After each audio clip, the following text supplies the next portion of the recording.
To join us on our journey and meet a lot of startup founders, press the subscribe button, and to make sure you get regular updates, press the bell icon and never miss a video from High on Startup.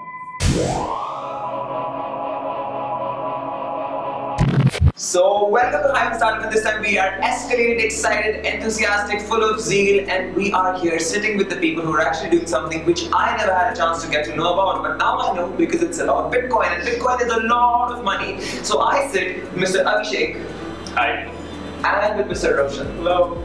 And we're going to tell you about their startup, ThroughBit. Let's get to know what's the story behind it. Before we get to Bitcoin, before we get to real money making, how did you both meet?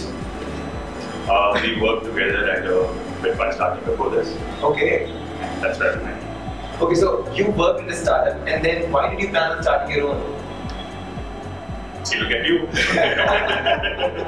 Yeah, so I think we just found a few things that we thought we could do better.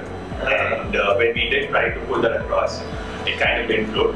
Okay. So we thought we'd build it ourselves. We had our differences, and we believe that we both could make use of synergy of our own. That's really nice. I mean, that's something that you people those who are working in corporates or in startups should learn and know about it. Now is the time when we ask you that, okay, please tell us, what is ThroughBit all about? ThroughBit essentially is a blockchain startup, right? And our first product that we are rolling out is a trading platform for Bitcoin and Ether. And there are two problems that we are solving.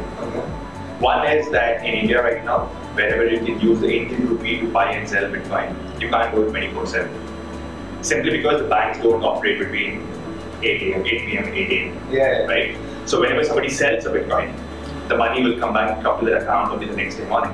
Which kind of is a huge opportunity loss if the price were to go down and they would want to buy it back. So we built a currency of our own called Falcon. And Falcon essentially stands for Fast Algorithmic Local Currency Online. Right? Which is one Falcon is always going to be equal to 1 rupee. So to say, it is the Indian rupee, but on the blockchain. Right? And hence, you don't have to cash out to the bank. You can just cash out to Falcon, and Falcon gets credited to your wallet immediately, and you can take trade 24/7. And the second problem we are solving is the fact that you cannot put multiple orders with the same liquidity. We cannot really talk more about it right now because we're still in the process of finalizing the patent application. But that is something we're really excited about because as far as our research goes, it is first of its kind across trading industries. Okay, so off camera, just telling it to you people, I know about it and you know it if you know. But just in case, tell me Roshan, about the Facebook bot. We call it Roku. Roku. Yeah, so I like your names, I mean Falcon and Roku. Okay, sir. So the name just came up with one of our colleagues, and my name is Ro and colleague called Kumar. We didn't really think about what to call it. It was just a fun project. So basically, I was just looking at the Messenger APIs, and I was just looking at the documentation. And I thought, like, are there any like Bitcoin bots around? Like, can I just buy Bitcoin on Facebook? I searched, I couldn't find any of them. So I thought, like, maybe this is something that ThroughBit can have. And instead of like logging into an app or a website, I can just say like, Roku, just buy me one Bitcoin. It asks me for my fingerprint, my 2FA, and boom, that's it. It's bought. By the click of a button and scan of your finger, you were able to buy it. And that's something I feel like could change payments altogether because you are targeting 2 billion people, 2 billion Facebook users without them actually downloading your app. Wow. So if you can market it, all they have to do is just like the Facebook page, like the ThroughBit Facebook page, and they can just talk with the bot, and they can buy Bitcoin, buy Ethereum, send Bitcoin. Hey Facebook, did you give them permission to do that? I like it. That's a beautiful idea, and it's amazing that it's turning out really well for the both of you. You know, I actually did an interview with the founder of Trade Academy. So Mr. Raghu Kumar, he also does stuff like this. So what he does, he essentially, they help them trade. It's a brokerage company that is up stocks. But what they do really is they also give free tutorials and everything. Now, having said that, I will now tell you that the Bitcoin rates have recently gone down. So, I mean, what's the scene with it? I mean, is there any way that you would suggest to people that why they've gone down? Do you want to tell what happened? Nobody really knows why they would have gone down or what's the news, but something that I personally feel is because there are a lot of protocol changes in the Bitcoin world. Bitcoin is not really stable. It has a lot of improvements, and there's a proposal called Segway that's coming into play. And there's another counter proposal. So I would say there are a lot of politics in the Bitcoin community. So they're proposing 2 or 3 protocol changes, and basically only one is supposed to win. So if all the miners, all the softwares in the world, if they have all the three, they create 3 Bitcoin chains, separate Bitcoin chains. So if you transfer funds, you might actually lose your funds because you might end up transferring. If you're on a different chain, I'm on a different chain, I can't transfer your funds. Yeah. Because your chain is different, my chain is different. Bitcoin won't understand it. Oh my god, I think you even have just come out with a solution to it, not of that, but with the Falcon.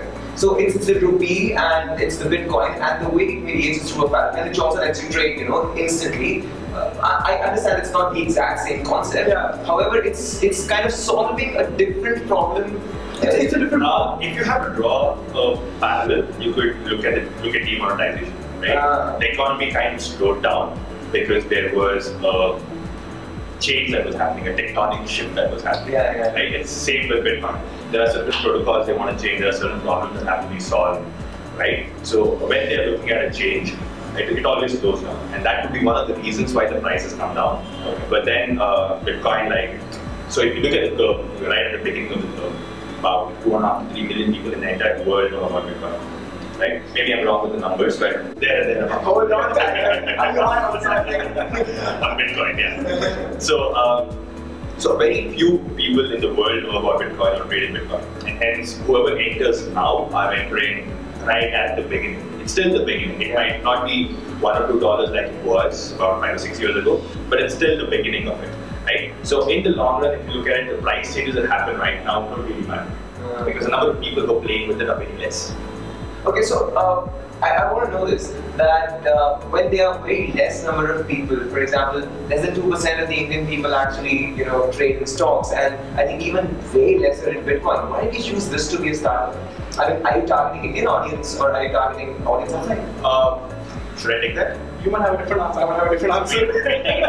Yeah, it's fun, right? And for me, it's just like, it's like the internet boom again. Like when I was younger, I always felt like I wish I was born earlier. I could have probably made use of the internet boom. I could have built something like some big product that's today. And then you just miss the train, like those companies became big and that's it over. Yeah. Bitcoin on the other hand, the first time I heard about it, I thought this is going to change the way we look at payments. It's going to change the finance industry. Nobody has ever come up with a revolutionary idea for finance, for payments. And with Bitcoin, with the technology behind it, it's supposed to be the only non-hackable algorithm till today. It uses the ESA algorithm, and the security experts say that this cannot be hackable, and that's why banks are using it right now.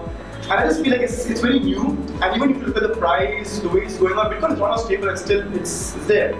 So I just feel like there's still there's room to grow, and it's the best time for us to get into it and let everyone know that this is it. This is the industry that we want to be in. Because things are going to change in the next 5-10 years. Amazing. And your answer? I more or less echo with what he's saying. It's just that it gives us this brilliant opportunity to build an entire ecosystem. Like for example, right now we are a trading platform. We're building payments, gateway, right? Where payments become easier. Like whenever we travel abroad, most of our hotel bookings we do it on Expedia, which accepts Bitcoin. So I don't remember the last time we booked a hotel with card, cash, or whatever, and it just goes through just like that. It's faster than card payments, right? Yeah, you need internet for about 30 seconds, right? And book the price, the payment is done. So we're building payments, and then we're getting into digitizing documents. We're getting into maintaining health records on the blockchain. So we're building an entire ecosystem on the blockchain itself. And there is this wrong notion that blockchain can solve everything. It's not the solution to everything, right?